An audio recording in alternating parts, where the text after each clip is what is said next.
Македонија не го доби посакуваниот датум за преговори со ЕУ, а наместо тоа доби нејасна порака дека Унијата повторно ќе се наврати на тоа прашање најдосна до октомври. Во меѓувреме од повеќе извори протече неофицијална информација дека вчера не само министрите од Франција, Холандија и Данска кои отворено се противат на избрзаното проширување, туку и оние од Германија, Луксембург, Белгија и Шпанија се изјасниле дека одрудувањето на датум ќе треба да се одложи.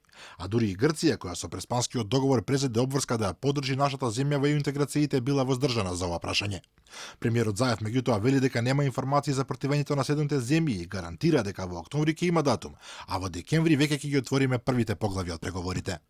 Немам јас таква информација 7 членки. 100% од земјите членки кои усвојуваат на ГАК заклучок, тоа значи сите земји членки. Тоа е заклучокот.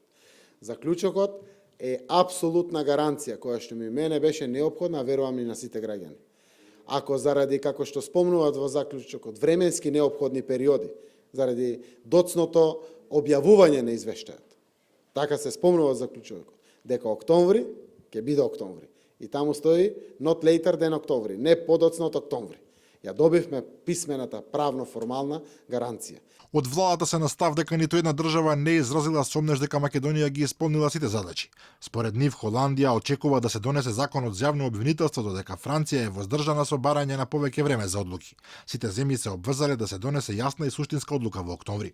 Шефот на дипломатијата Никола Димитров пак ги подигна влоговите со порака дека мора да добиеме датум дотогаш, или воспротивно ќе биде ставена точка на европската перспектива на земјава. Мислам дека нашиот успех ќе биде важен сигнал за целиот регион, дека европската врата е отворена и европската визија за регионот на Западен Балкан постои. Доколку такво нешто не се случи, тоа ќе биде точка на таа перспектива и мислам дека товарот во следниве неколку месеци се разбира, ние се продолжиме да се работиме дома, тука е едината на сега, меѓутоа товарот е на земјите членки. Проблемот е во тоа што во заклучоците воопшто нема гаранција дека датумот навистина ќе биде одобрен до есеноска, туку само дека земјите повторно ќе се навратат на ова прашање. Инаку според непотврдените информации за да се додели датум на Македонија биле 12 земји, што е чудно бидејќи пред само една недела 13 држави испратија заедничко барање со поддршка за отварање на преговори. Тоа значи дека една од земјите потпишани во нон-пейперот се премислила и ја повлекла својата апсолутна поддршка за Македонија. Подпредседателот на ВМРО ДПМН Александар Николовски излезе со информација дека освен позитивниот извештај на Европската комисија, неколку важни земји членки на Унијата направиле сопствени извештаи за напредокот на Македонија, во рамки на кои биле приложени и цели досиеа за корупција.